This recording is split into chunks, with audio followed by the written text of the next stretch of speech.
and a very warm welcome to the Analyst dated 4th August 2026, brought to you by Vajiram and Ravi, wherein we'll be looking into the 6th set of current affairs issues along with the mains value addition article. The handout of this very discussion has been pinned in the comment section below for your future reference. Now, beginning with the analysis section, in the first topic, we'll try and understand that why despite signing a lot of FTAs, India still run a huge trade deficit with its FTA partners. We'll try and decode this paradoxical situation, and we'll also be looking into that what steps India needs to take in order to effectively utilize the FTA agreements.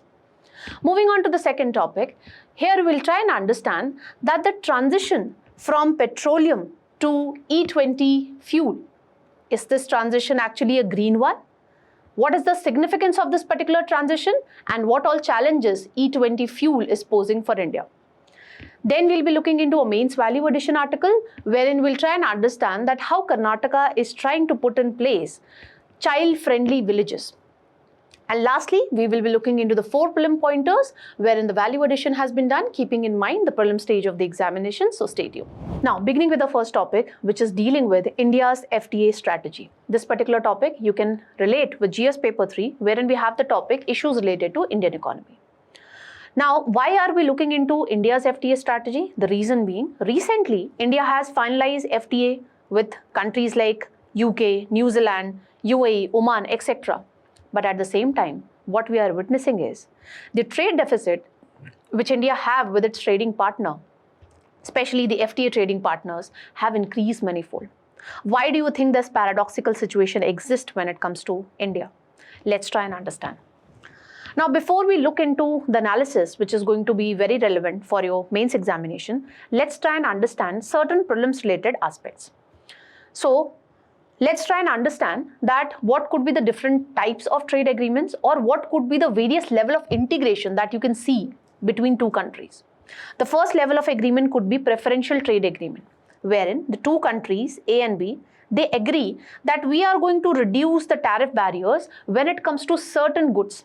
And what are these certain goods? That would be mentioned in the positive list. So P for positive, P for preferential. Then we have free trade agreement, wherein these two countries A and B are now going to agree to reduce the tariff barrier when it comes to majority of the goods.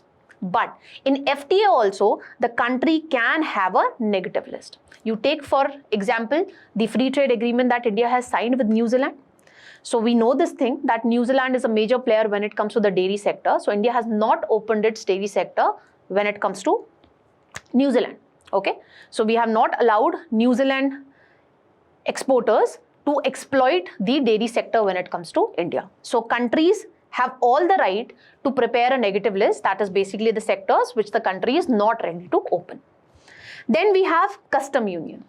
Now, custom union we will be seeing the elements of free trade agreement. So the two countries are going to reduce the tariff barriers when it comes to the trade which is taking place between the two countries. And at the same time, these two countries are going to levy a common external tariff when they are importing goods from country C. So they'll say that we will be levying a common tariff, that is 10% when it comes to importing goods from country C. Then next level of integration is common market. So here we are going to witness the characteristics of custom union, plus there would be an added element of free movement of labor and capital across the two countries. And the last level of integration that we see, that is economic union, and this is something that you see in case of European Union also. So in economic union, you will see the characteristics of common market, plus there is going to be the harmonization of economic policies, that is monetary as well as fiscal policies. Now, having understood the basic concepts, let's try and understand that why India is constantly pushing for finalization of FTAs. Right now we looked into that how India has already finalized the FTA when it comes to UK, New Zealand, etc. And at the same time, if you're following the newspaper, you must be aware of this particular fact that India is carrying out negotiation when it comes to finalization of FTAs with Israel, with Gulf Cooperation Council members also. Why this push is there? Let's try and understand. The first major reason is the ambitious export target which has been set by the Indian government. So what is that ambitious export target? So we have said that we will be increasing the exports of goods as well as services to around $2 trillion US, and this target has to be attained by 2030. But what is the current export performance when it comes to India? It is merely $860 billion US. So we need to more than double the export that we are doing currently. And in order to increase the export that India is doing currently, we need enhanced market access.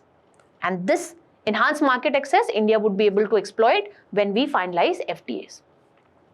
Another reason is, it is a common assumption that if a country finalizes FTA with another country, this is going to help the manufacturing sector of that particular country effectively integrate with the global value chains.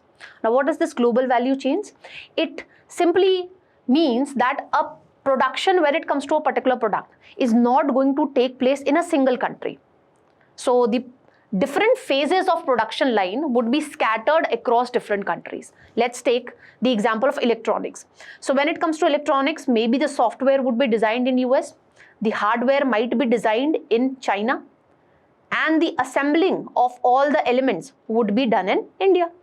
So can you see that the production of a mobile phone is not taking place in a single country? The different phases of production are, scattered when it comes to different countries. So when India is going to finalize the FTAs, it is going to provide better integration with the global value chains. And why this integration is going to improve? Because when you finalize FTA, you might be getting high-end technology, you might be getting advanced FDIs also. So with this enhanced investment plus the high-end technology, India would be able to climb up the domestic value chain. So when it comes to the production line, maybe initially we were doing assembling. With investment and with high-end technology, India might start designing the software. And this is something that you can see when it comes to the India-European Union agreement that we have signed. So in that agreement, European Union countries have pledged that they are going to invest almost $100 billion US in the next 15 years.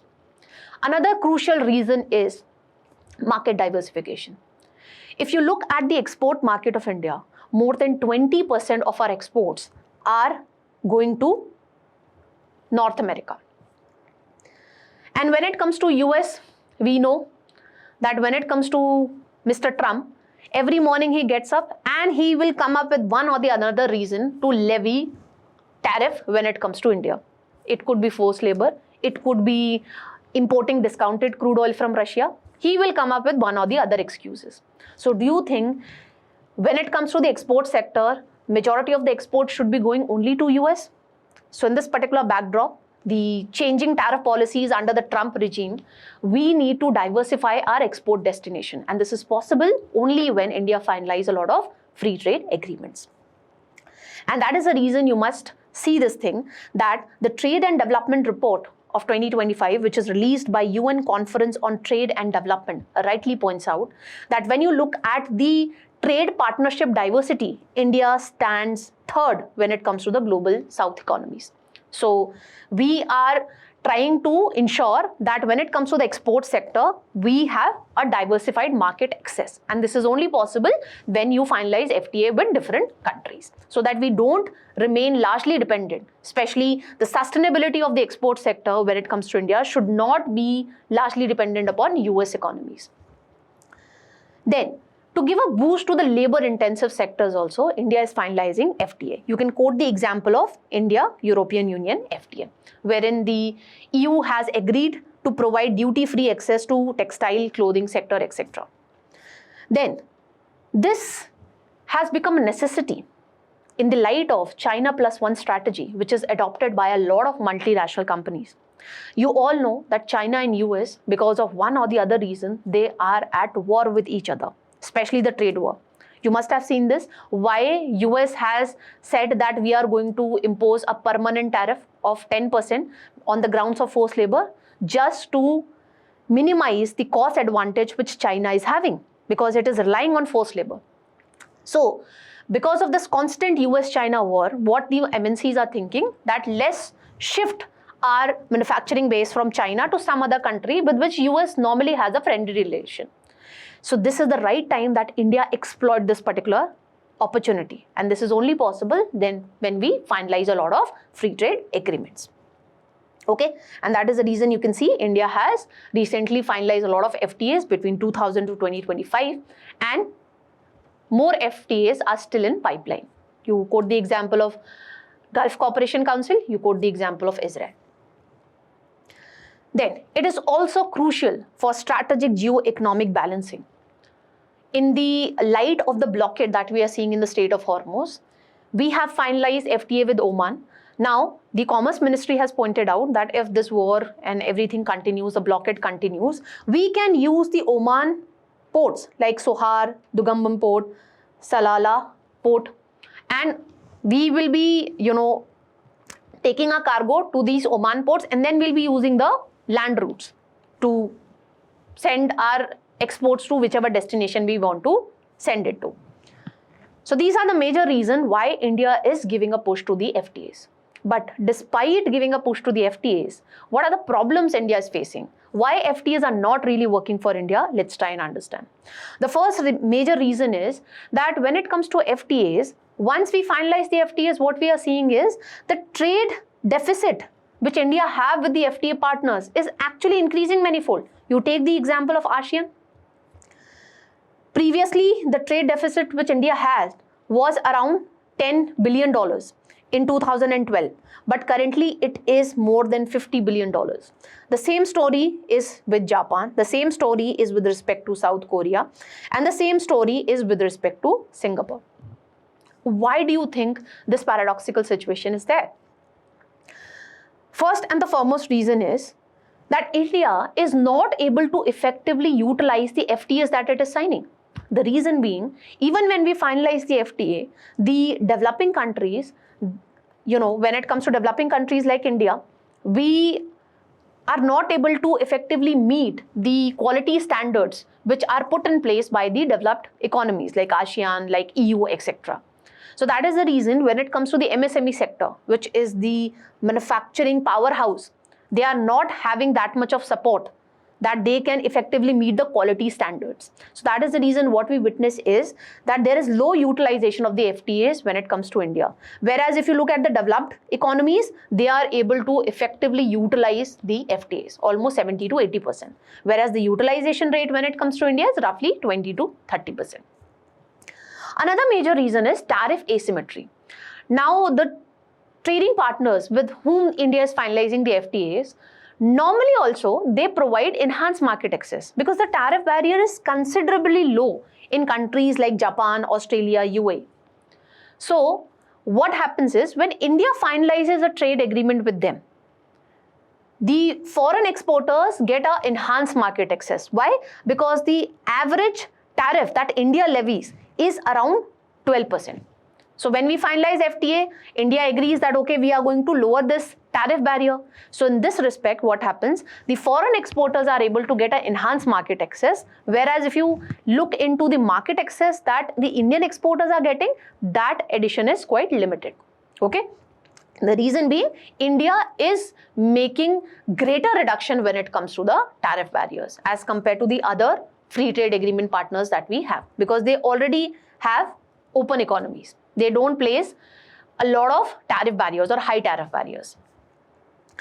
And that is the reason the moment we sign FTAs, the countries like Japan, ASEAN, they are able to get an enhanced benefit when it comes to market access, when it comes to Indian markets. So leading to higher imports from these countries, and the exports comparatively when it comes to India are less. Then another problem is inverted duty structure. So this inverted duty structure, because of this, what is happening is the companies are going for make in ASEAN and sell it to India. What do I mean by this? First of all, let's try and understand what is this inverted duty structure. Inverted duty structure simply means that the custom duty that I'm going to levy on a raw material, that would be considerably high as compared to the duty, import duty that I'm going to impose on finished products. So in this scenario, you tell me, you being a businessman, if you try to create that machine within the domestic economy, will you find this inverted duty structure favorable for production? The answer is no. because to make this finished product, you have to import raw materials. And when it comes to importing raw materials, it is quite costly because the import duty is quite high when it comes to India. So instead of importing, what you will do? You will rather prefer to make that finished product maybe in ASEAN countries, and then the finished product you will be selling to India. So with the finalization of free trade agreement, ultimately what is happening is, instead of going for make in India, we are actually witnessing that the companies are going for make in ASEAN and sell it to India.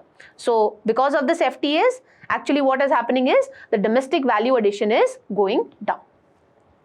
Then another problem is emerging non-tariff barriers. Recently you must have seen in the newspaper that how Japan have suspended the fresh mango imports from India, citing the issues when it comes to the pest control in the treatment facilities.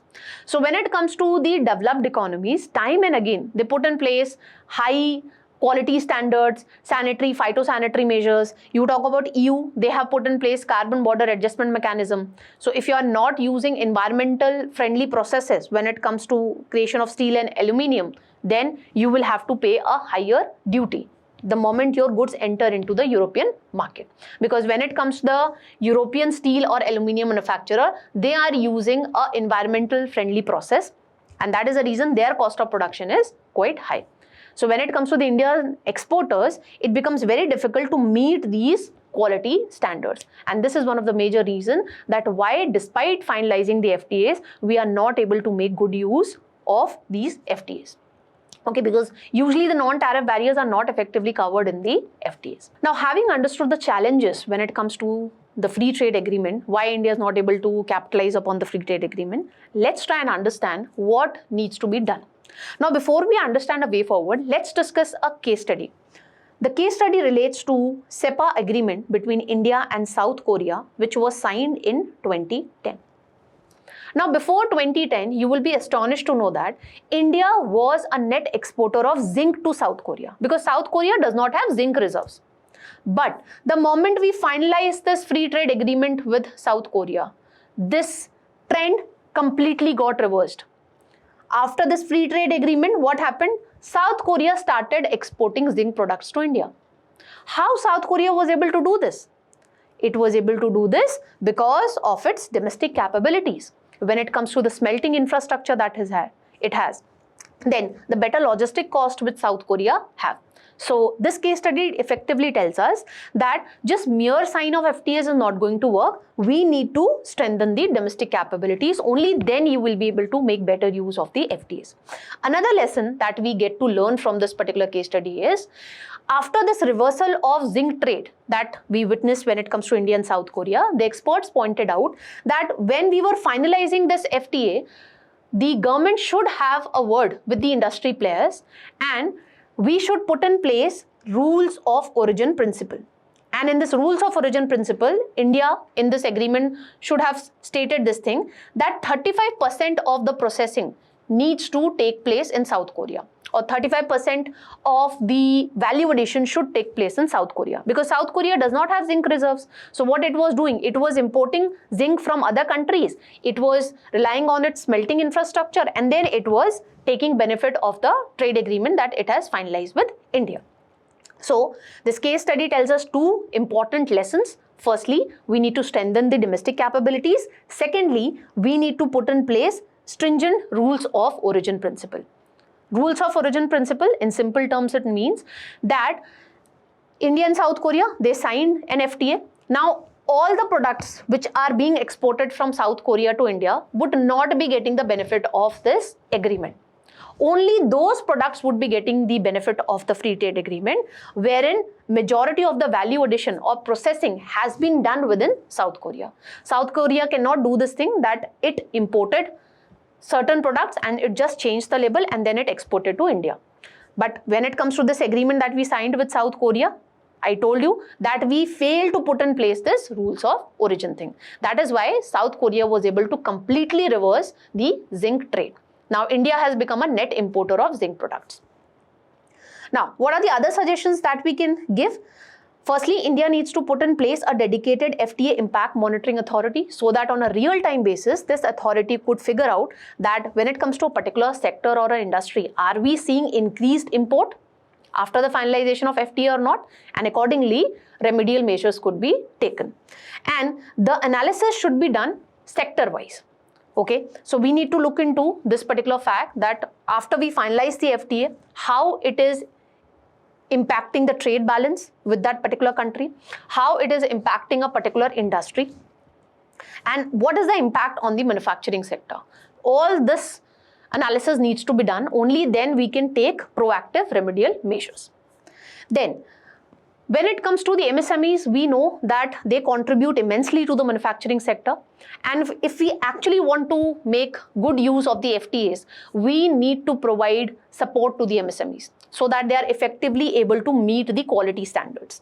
For this, what we can do, we can create dedicated help desks, okay, which would be industry specific. For example, Surat is known for textile, Tirupur of Tamil Nadu is known for garments. So industry specific help desks could be created so that we can help them meet the quality standards which the developed economies put in place. Okay, so we need to map a company specific product so that we can ensure that before that product leaves the factory, it is meeting the quality standards which are put in place by the developed economies.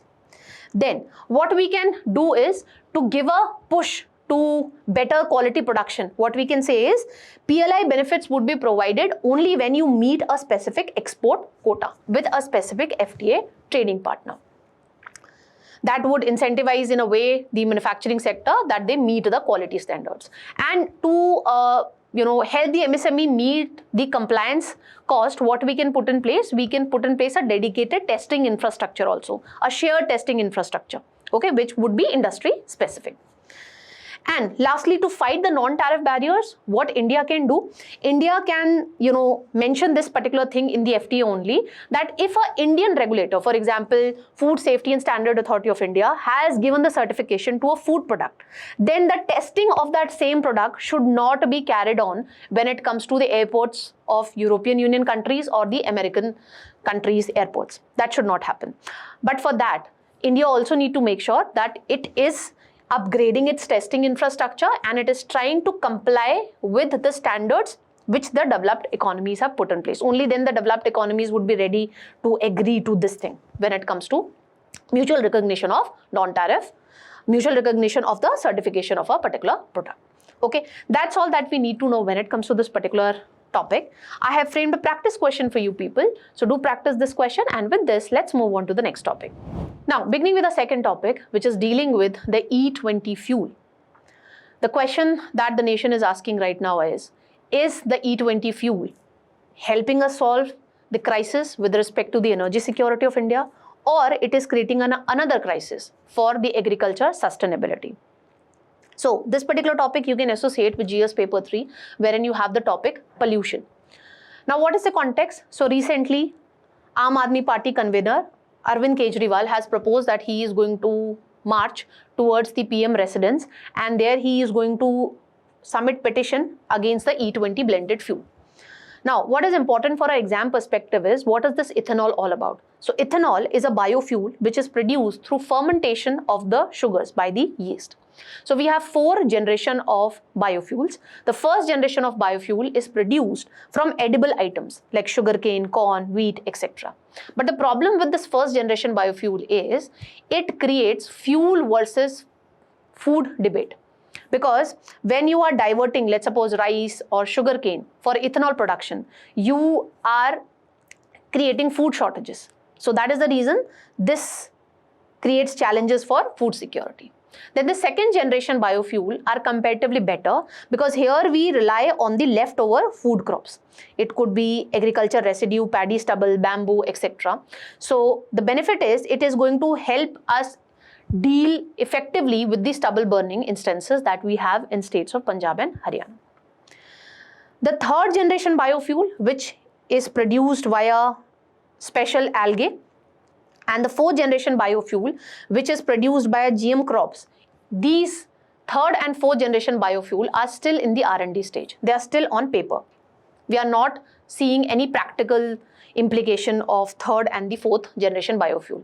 No country has made advancement when it comes to third or fourth generation biofuel. Now, what is this ethanol blending program? So, ethanol blending program simply says that when it comes to petrol, we'll be mixing it with ethanol. What percentage of ethanol would be mixed? That is to be decided under this ethanol blending program. Now, the problem when it comes to this ethanol blending program in India is that we are majorly dependent upon sugarcane molasses for creation of ethanol. So, that is problematic for agriculture because sugarcane is a water intensive crop and it is creating challenges for agriculture sustainability. Then, some advancement, some great achievement under this particular program is when you look at the ethanol blending that India used to do in 2013-14, it was less than 1.5%. And currently, we are able to blend ethanol approximately around 20%. And this 20% target we have attained 5 years in advance. This 20% target was supposed to be attained by 2030. But we have been able to blend 20% of the ethanol with the petrol by 25-26 itself. Now, government under this particular program has tried to improve the ethanol production capacity. So, ethanol production capacity, as you can see, has increased 5-fold from 2014 to 2026. Now, why this ethanol blending program is significant?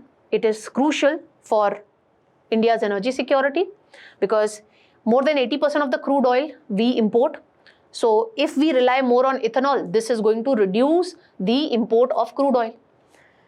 And this would also minimize the vulnerability of India when it comes to the geopolitical instances, like the blockade of Strait of Hormuz, how it could create import-led inflation in India. So, to reduce the dependence on the imported crude oil, India has given a push to ethanol blending. Then it also is enabling India to make savings when it comes to foreign exchange, because if you are switching from crude oil to ethanol, that means we are not importing a lot of crude oil. So, that is enabling us to save a lot of forex exchange. As you can see, this data I have taken from PIB. So, since 2014-15, India has been able to save approximately 1.90 lakh crore and almost 310 lakh metric tons of crude oil has been substituted with ethanol. Then it is also having implications when it comes to reduction of CO2 emissions. So, in this respect, the PIB rightly points out that since 2014 and 15, what we can see is because of this ethanol blending program, we have been able to reduce CO2 emissions approximately by 930 lakh metric tons. Then it is also going to give a boost to the rural economy. Why? Because now that we are going to use agriculture residue, we are going to use rice as well as sugarcane. So, this is incentivizing the farmers to produce these particular crops because the farmers know that we have an assured market. So, this is transforming the farmers from Annadata, that is producers of food, to Urja Datas, that is energy providers. And PIB rightly points out that because of this ethanol blending program, we have seen an increase in farmers' earning of approximately 1.60 lakh crore. These data you are supposed to quote in your mains answers. Then another benefit is ethanol is a high performance fuel. It has a high octane rating. High octane rating means it would ensure smooth combustion of the fuel as compared to the petrol. So, if there would be smooth combustion of fuel, that would lead to better acceleration and smoother performance of the engine. But this is going to happen only in the flex fuel vehicles, which are compatible to use this high blended petrol, high ethanol blended petrol. Then this is not something which is taking place in India only. This ethanol blending is taking place in other countries also. You talk about US, you talk about Brazil.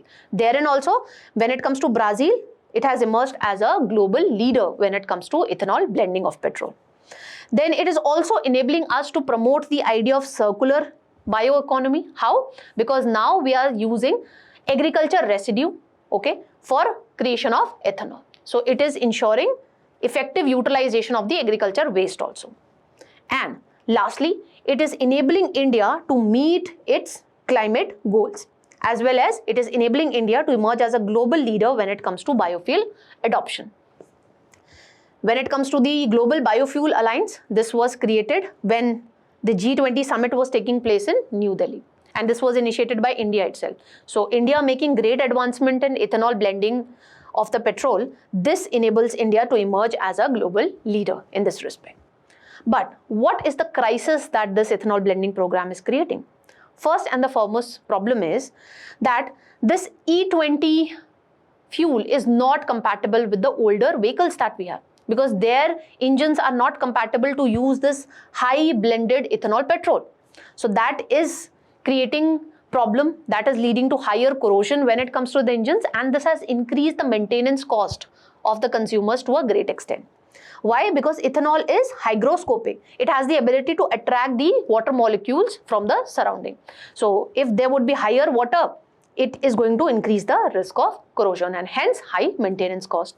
Another problem is you are not giving the due choice to the consumer that they can choose that whether they want to go for petrol or E10 fuel or E20 fuel based on the vehicle that they have. So that is also not available. Then certain consumers have complained that this is going to, this is having a negative impact on the mileage.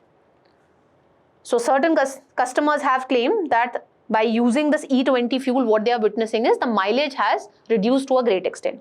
Another debate that we discuss right now when it comes to the first generation biofuel production is fuel versus food trade-off. Because currently when it comes to the ethanol production, it is majorly dependent upon sugarcane molasses and it is also dependent upon rice. Both the crop are food, are water intensive crops, so it is creating challenge for the agriculture sustainability also. And when it comes to rice, it is needed to meet the food security. But what is happening is the Food Corporation of India, it is diverting the surplus rice for production of ethanol. So it can create challenges for the food security in India. Then water stress is something we have already discussed, that how reliance on water intensive crops can further reduce the groundwater level. And already Niti Aayog has pointed out in its Composite Water Management Index of 2018 that almost 600 million Indians are facing extreme water stress. So if we incentivize the production of water intensive crops like sugarcane and rice, imagine the water stress that we are going to witness in the upcoming years. Already cities like Bangalore are witnessing 0 day. Then another problem is the storage. When it comes to ethanol, we right now discuss this fact that how it has the ability to absorb the water molecules in the surrounding environment. So that is the problem. It cannot be easily transported using the existing underground petroleum pipeline because there is moisture available. So that is the reason it becomes difficult to effectively store and transport the ethanol blended petrol.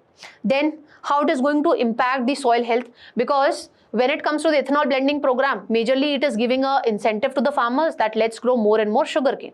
So this is going to give a boost to the monoculture cropping practices. And we know this from the basics of agriculture that if monoculture is being practiced, then it is going to have a negative impact on the soil fertility.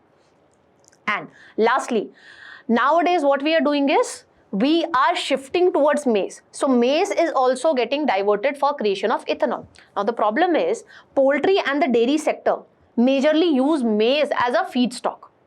So if you are diverting maize for ethanol production, what is going to happen? At one end, you are able to save the foreign exchange. Why? Because now you don't have to import more crude oils. But if you are diverting maize for ethanol production, you also need to understand that now you need to import more maize to meet the requirements of the poultry and livestock sector. So these are the concerns that are associated with E20 fuel. Now what is the way ahead? First and the foremost thing is, now if the government plans to increase the blending target, it could be E25 or E21, we need to give due time to the parts provider, car makers, vehicle makers, so that they can effectively adopt to the changing scenario.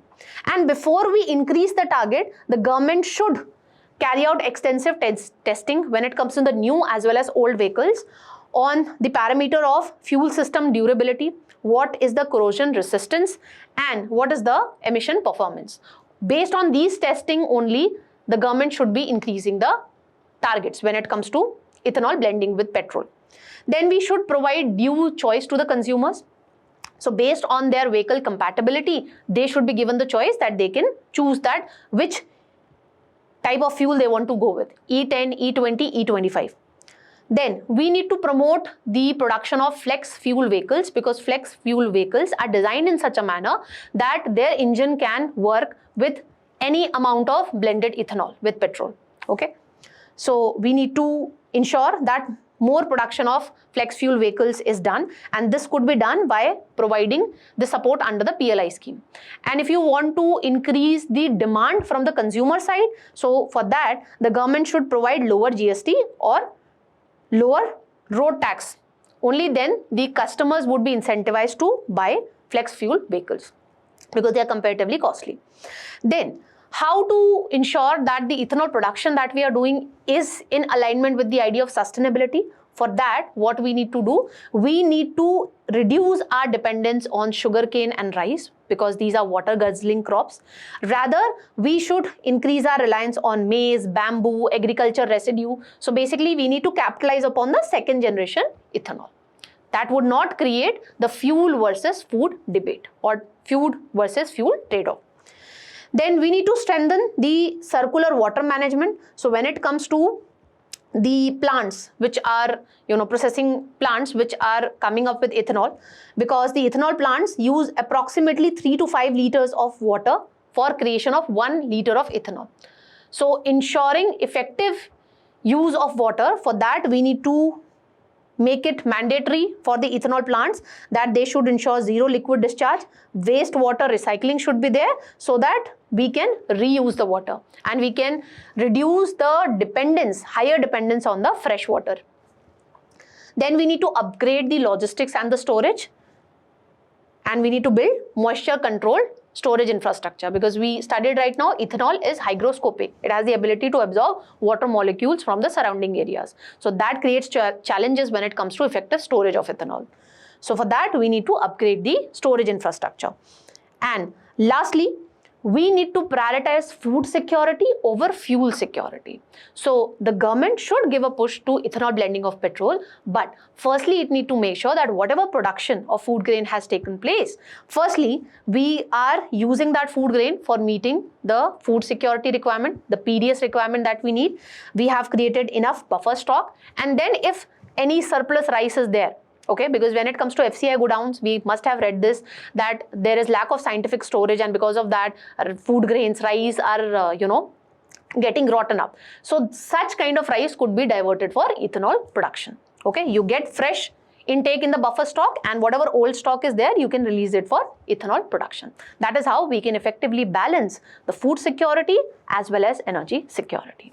That's all that we need to learn when it comes to this particular topic. Based on the discussion that we have, I have framed a practice question for you people. So please practice this particular question. And with this, let's move on to the mains value addition article. Now, when it comes to the mains value addition article, it is talking about how Karnataka is developing a manual to effectively build child-friendly villages across the state. This is something that you can associate with GS paper 2 governance sections, wherein we have the topic of vulnerable sections. Now, why Karnataka is doing this? Why Karnataka is developing this particular manual? Because one of its village in 2025, it was recognized and rewarded by the Ministry of Panchayati Raj for creating child-friendly villages. And this particular village also got the National Panchayat Award and a cash prize of 70 lakh. So keeping this particular case study in mind, now Karnataka is trying to make sure that all the villages in the state are built child-friendly. What do I mean by child-friendly? It simply means that there should be 100% enrollment and attendance of the children when it comes to schools, when it comes to Anganwadi. No children should be left out of the school. Every child should be in the schools, and there should be no instance of child labours. There should not be any instance of child marriage. And when it comes to health outcomes, we need to work upon improving the health outcomes, especially when it comes to children. For that, we need to ensure 100% immunization of the children, and regular health checkups should be conducted in order to ensure that if any child is suffering from malnutrition, then adequate remedial actions could be taken.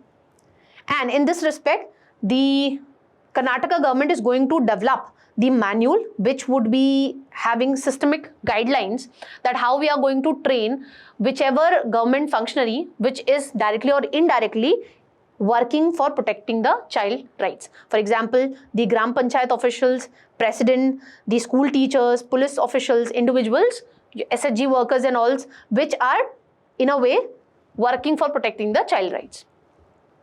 Now, how to achieve this? So for this, the Karnataka government is going to carry out awareness programs, especially among the children, parents and the teachers, and it is going to prepare a training manual for this. And the villages are going to maintain a well-maintained library so that we can make sure that the learning outcomes improve over a period of time. The experts have pointed out that if we ensure that there is no instance of child marriage and there is no instance of child labor as well as teenage pregnancy, this in the long run is going to ensure overall development of the villages. So this is a model which could be replicated by other states as well. So you can use this particular case study when you are writing any answer related to child rights. That's all when it comes to this particular mains value addition article. Let's move on to the prelim pointer segment. Now, beginning with the prelim pointer segment, the first article is dealing with the Cauvery water dispute, which is ongoing between the state of Karnataka and the Tamil Nadu. Now, this particular case study you can effectively use when you're writing a mains answer, wherein the question is related to interstate disputes. And you can also relate this particular context with geography section of your prelim syllabus. Now, on July 30th, the Cauvery Water Management Authority has asked the Karnataka government to release water for Tamil Nadu. But the Karnataka government is not abiding by that particular decision. So, in this respect, Tamil Nadu government has urged the Supreme Court that you please ask Karnataka to implement the Cauvery order given by the Cauvery Water Management Authority. So, on July 30th, the Cauvery Water Management Authority has directed the Karnataka government that you released almost 3,500 cusecs of water to Tamil Nadu. Now, why Karnataka government is not implementing this particular decision? The reason being, there has been 60% shortfall in the reservoir inflows.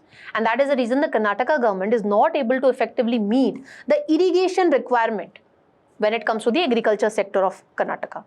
And at the same time, Tamil Nadu government is asking for a higher allocation of water. So that is the reason the conflict is ongoing. And Tamil Nadu government is also opposing one of the project which is proposed by the Karnataka, that is Meghdatu project. What is the purpose of this Meghdatu project?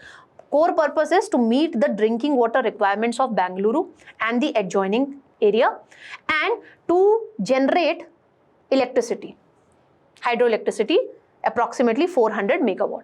Now, when it comes to this Meghdatu project, as you can see in this picture, it is situated at the confluence of Cauvery and it's one of its tributary, that is Arkavati.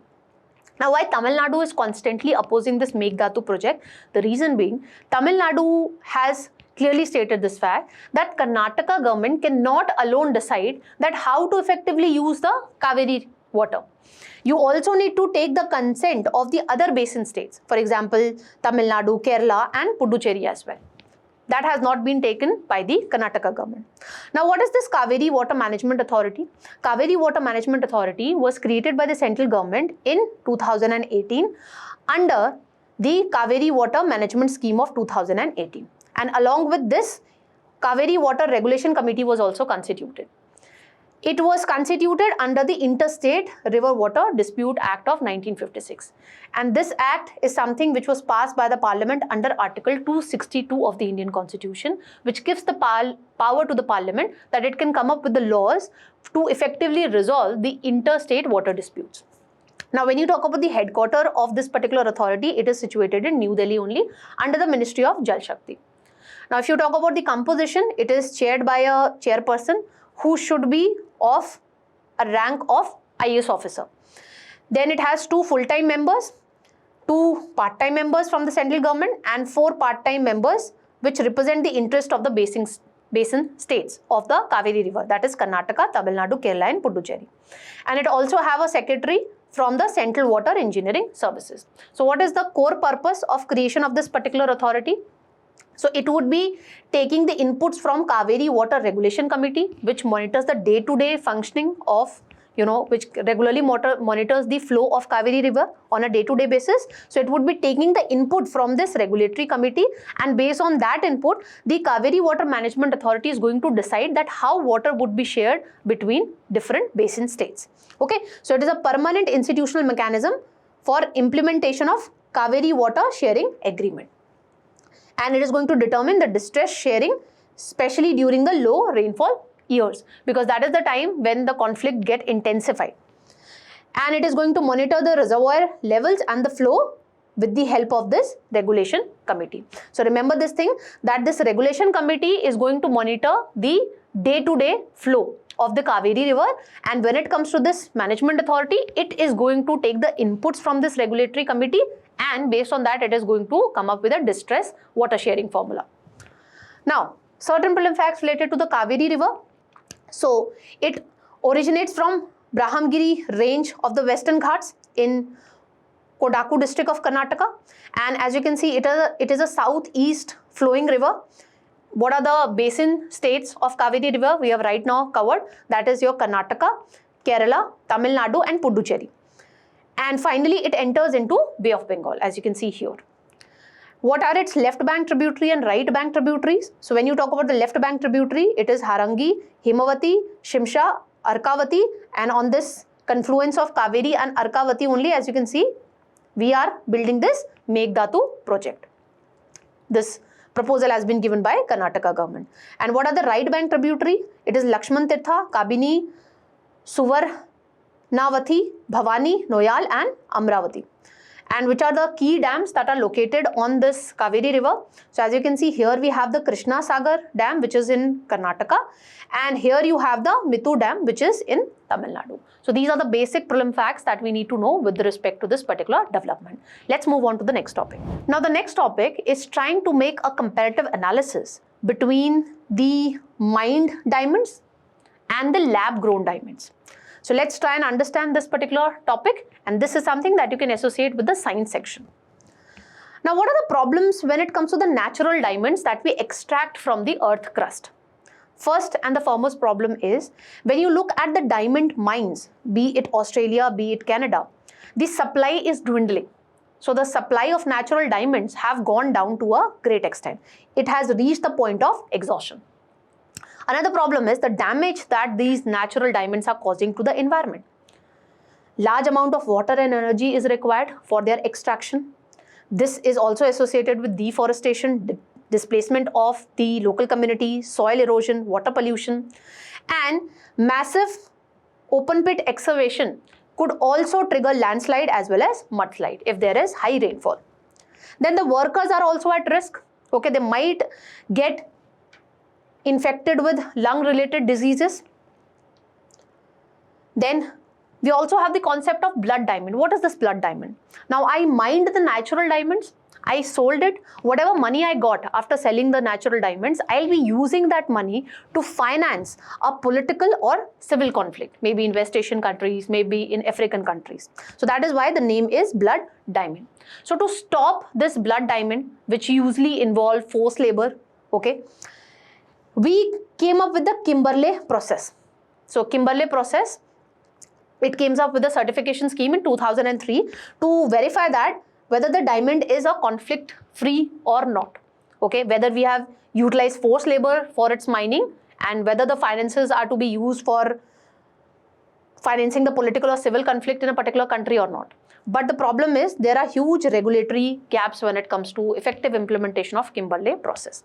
That is why the blood diamonds is still a reality when it comes to the globe. Now, what is this lab grown diamond? In order to understand that what are the mechanism, what are the methods that we are using for creating this lab grown diamond, you need to understand that how diamonds appear or how they are created in the earth crust. So when it comes to naturally occurring diamond, they take millions of years to form, and they are created when carbon is deposited very deep inside the earth, and when this deposited carbon is exposed to extreme heat and pressure. So this carbon deposit and extreme heat and pressure, these are the things that we are using to create lab grown diamond. So first is Project Super Pressure in 1954. Under this, we are utilizing this thing that we are mimicking the process of high pressure and high temperature, and that is how we are creating the lab grown diamonds. And another method is chemical vapor deposition. Now, I right now told you that how diamonds are formed through the carbon deposits. So we are carrying out chemical reaction with the carbon rich gases, because when it comes to diamonds, they are formed by carbon deposits. So this is what we are using when it comes to creation of lab grown diamonds. Now, why the consumers are preferring the lab grown diamonds? Firstly, they are conflict free. Secondly, they are going with the idea of sustainability. Why? Because you see that the water consumption as compared to the natural diamond is quite less. Energy consumption is also quite less.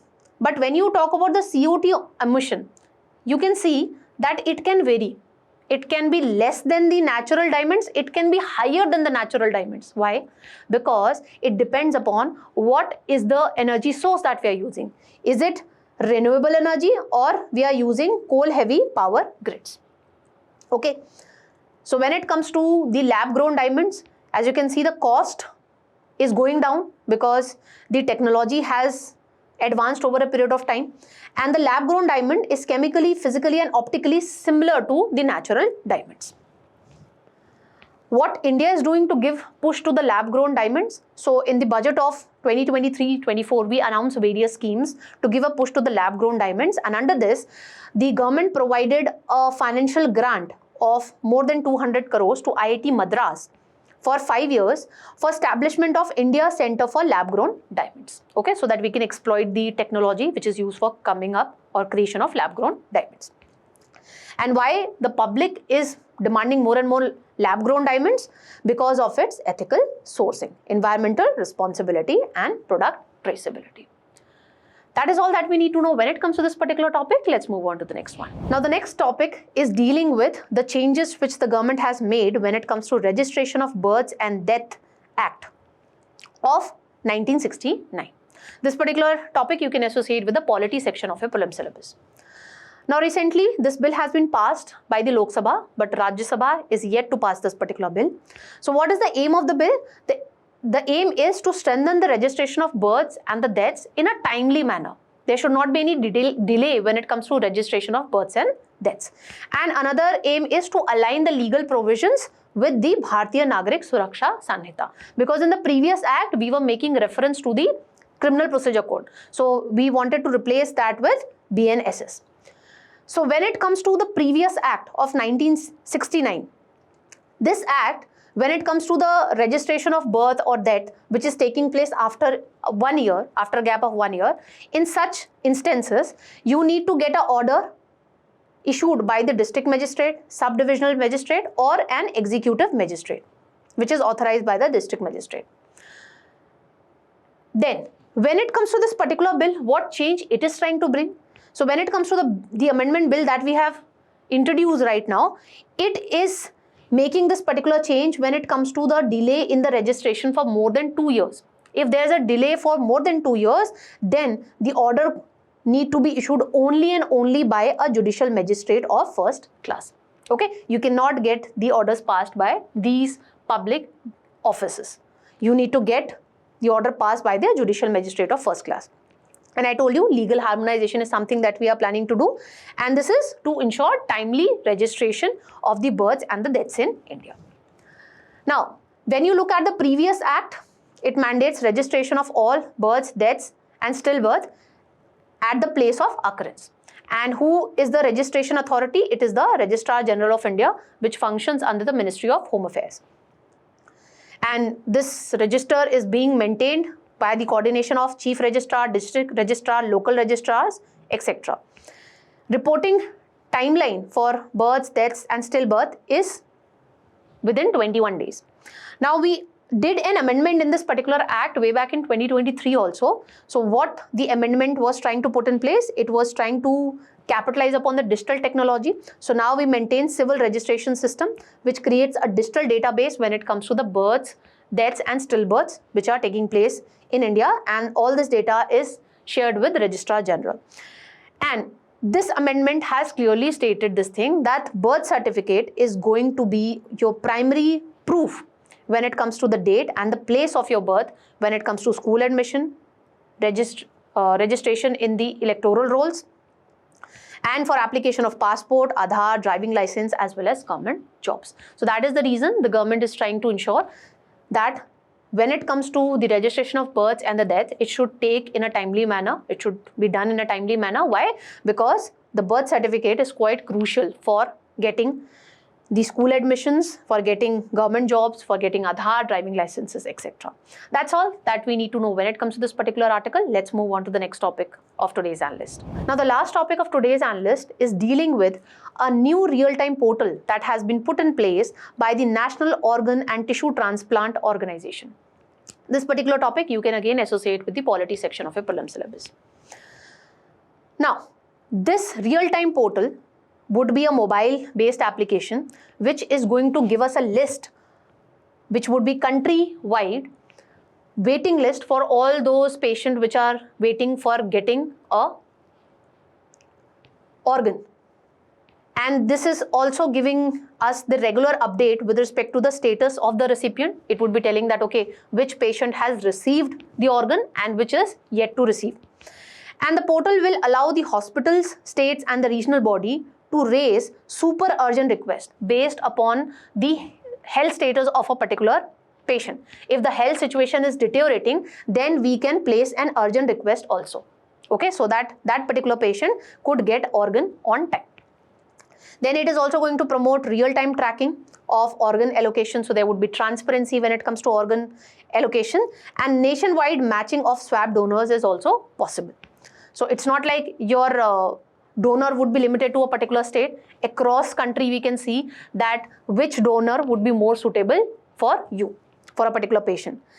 And to promote organ donation in future, what we are trying to do, we are coming up with Aadhaar linked pledges. So if I want to take the decision that, okay, I am going to donate my crucial organs to some other patient, this pledge would be linked with my Aadhaar, so that when I die, then the family could be shown that, okay, I have made an Aadhaar linked pledge, and then my organ would be donated to some other patient. It would be able to track the outcomes of the transplantation also. Currently, we don't have any mechanism at a national level wherein we can track the progress when it comes to a patient who have already received a donor organ. So was there an improvement in his or her health, or there was a deterioration in his or her health? Now that data would also be available. Now how this portal is going to work? When it comes to the access to this portal, it would be available with the hospital, state government, health departments. It's not like you and me who can access this particular portal. So how I can get registered to this particular portal? For that, you need to go to a hospital of your choice, and the hospital would be ensuring that you get registered on this particular portal, because only the hospital, state government, health departments and the national regulator would be having access to this particular portal. And based on the data entered, accordingly, the waiting list would be monitored, the donors would be identified, and transparently the organ allocation would be done. Now, according to Noto, Delhi leads the total number of transplants. Tamil Nadu conduct the highest number of disease donor transplants, and kidney transplant is the major one which is taking place. But what are the key challenges? The key challenges, whenever you come up with a national initiative, there would be differences at the state level. Different state follow different mechanism, that how we are going to prioritize that which patient should be getting the organ first. So when it comes to states like West Bengal, Karnataka, Rajasthan, they go with first come, first serve. So whosoever registered earlier, he would be considered on a priority basis. When it comes to Tamil Nadu, it divides the entire state into 3 regional zones, and the organ which is remaining within their specific zone, if it is unutilized, only then it would be allocated to some other zone. And when it comes to MP and Chhattisgarh, they give priority to the patient who do not have a living donor, or whose matched living donor has refused to donate. So they give priority to them. So these differences needs to be worked upon. Now let's note down certain prelim facts related to this regulator which regulates the organ and tissue transplant in India. So when you talk about the National Organ and Tissue Transplant Organization, it is working under the Ministry of Health and Family Welfare. The headquarters is located in Safdarjung Hospital, New Delhi, And the aim is very simple: to coordinate, regulate and promote organ and tissue donation and transplantation, and to incentivize the people that you make pledges for organ donation. It acts as the apex body for coordinating organ procurement, allocation and distribution across the region, and it also maintains a registry of the patients who are in need of an organ, and accordingly the right donor whose organ could be provided to that particular patient.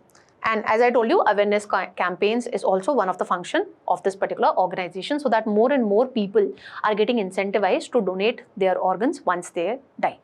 That's all that we need to know in today's Analyst. Quiz would be coming right up next, so don't forget to practice the quiz and please check your knowledge. Till then, keep smiling, keep learning. Have a great day, all of you.